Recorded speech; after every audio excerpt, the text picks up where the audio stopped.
Halo, saya Miller Nicky dan selamat datang di channel YouTube saya. Dalam video ini, kita akan membuat AI pathfinding dengan fitur dari Unity Navmesh System, menghasilkan suatu game di mana player dapat mengklik mouse di mana saja dan AI karakter dapat mengikuti dan menemukan jarak terpendek antara mouse klik dan posisi karakter tersebut.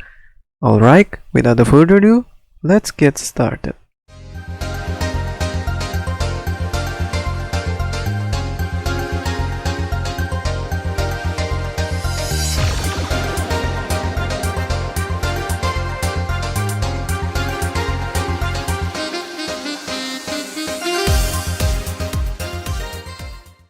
Oke, di sini saya telah membuat project baru yang bernama AI Navmesh System pada Unity 2019.4.15 F1 Personal, di mana di sini sudah terdapat sampel scene dari Unity sendiri, di mana terdapat simple maze dan juga player sebagai karakter kita yang nanti akan dijadikan sebagai AI. Karena kita ingin mengubah base plane ini menjadi Navmesh System dengan cara klik kiri pada base plane ini dan ke inspektor. Di sini di pojok kanan atas terdapat toggle button yang bernama static, di mana static ini membuat properties atau inspektor dari game object ini menjadi static. Jadi ya semua yang jadi static seperti itu. Kita klik kiri pada tombol atau tanda panah di bawah ini dan kita ubah menjadi navigation static dan yes, change children.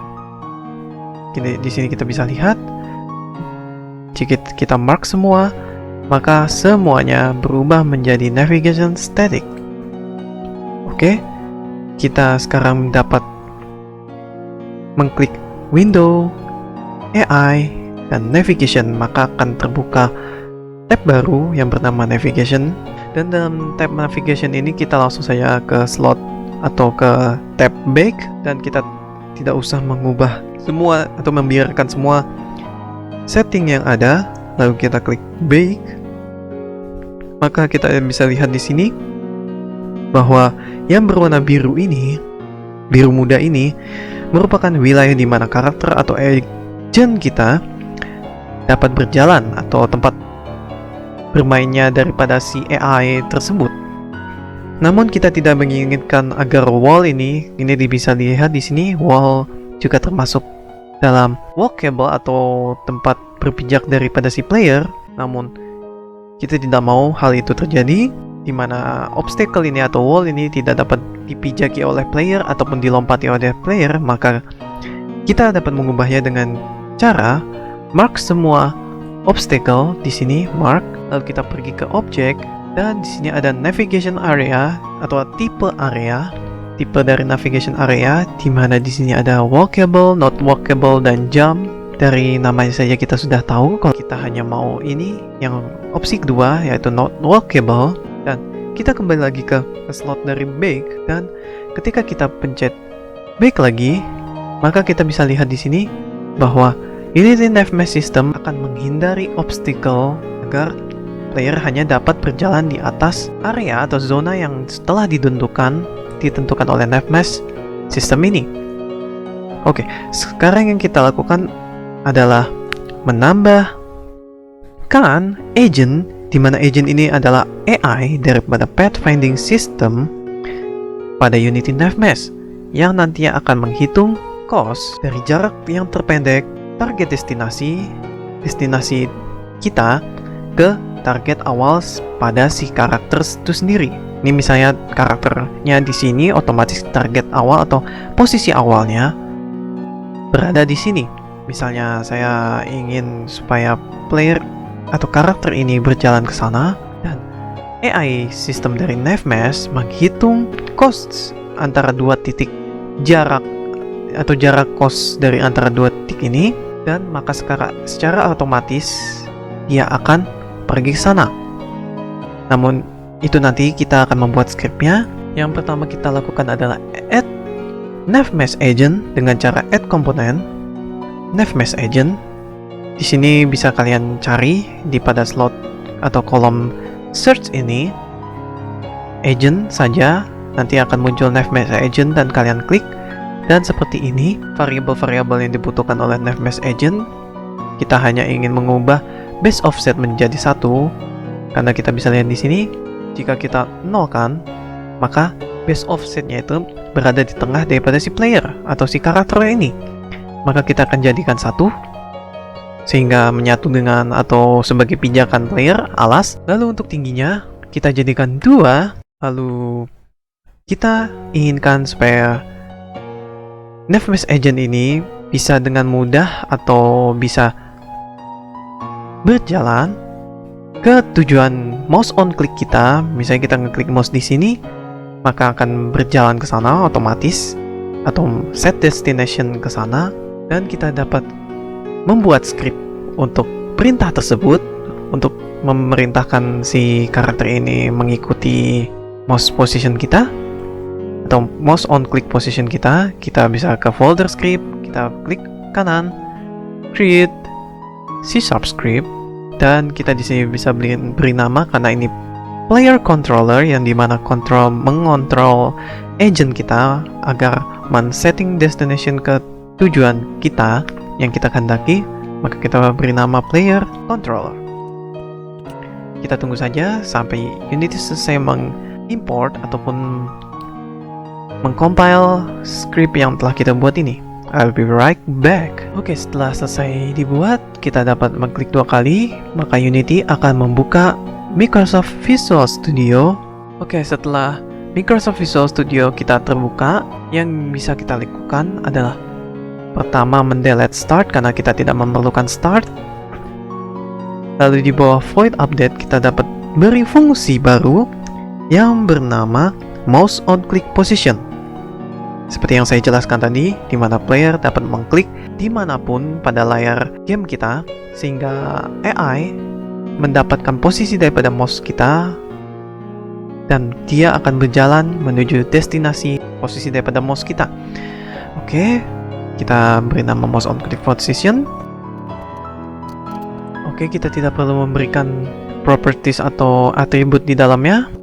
Yang kita butuhkan di sini adalah private vector 3 atau vector tree, di mana merupakan variabel untuk lingkungan 3 dimensi yang bernama, kita beri nama vector tree ini mouse on click position. Oke, ketika kita telah selesai membuat variabel vector tree ini, maka yang kita dapat lakukan adalah mendeteksi mouse on click kita,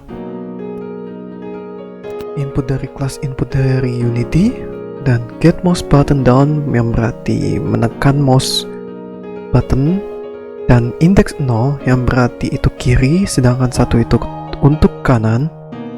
Dan di dalamnya kita akan panggil fungsi daripada mouse on click position. Oke, setelah kita selesai mengetik atau mendeteksi input daripada mouse button, kita pergi ke fungsi ini. Sekarang kita ingin mengkonversi posisi daripada mouse pada screen kita ke dalam ray yang dapat kita tembakan, seperti raycast pada game FPS. Nah, sistem dari Unity juga seperti itu. Dan setelah ditembakkan, kita mengkonversi ray tersebut kepada arah yang kita klik pada mouse position di screen kepada mouse position pada world. Ya, jadi berbeda pada screen dan pada world position. Kita mau menembakkan raycast tersebut.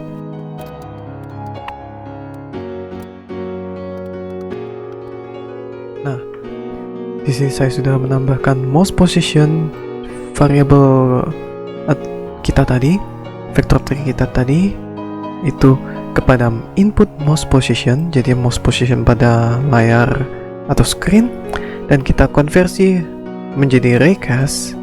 Namun di sini kita memerlukan public kamera untuk menempatkan kamera kita atau memanggil kelas kamera kita. Dan setelah kita membuat variabel daripada kamera, maka kita di sini tinggal mengetik main camera dot screen point to ray.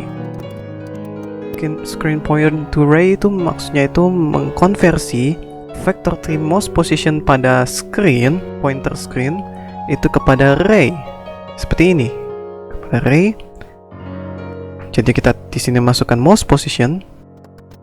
Dan sekarang jika ray kita berinteraksi dengan collider pada game object, maka akan menghasilkan bool true, dan sebaliknya dengan menggunakan basic raycast.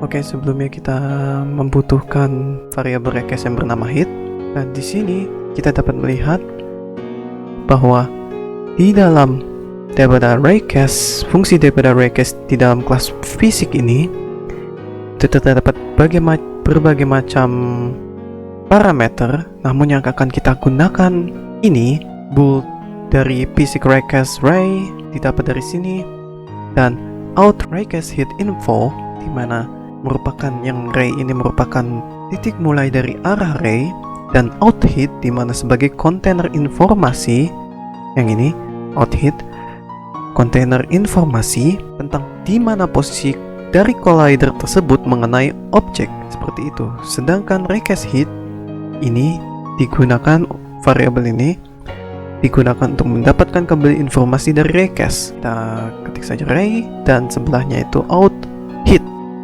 Kita bisa seperti ini, cuman nantinya dimungkinkan kalau misalnya kita mengklik di luar world yang ada pada scene kita ini. Misalnya kita mengklik di luar sini, nanti player akan selalu menabrak dinding daripada navigation itu, navigation mesh tadi areanya, ya kayak nge-stuck seperti itu.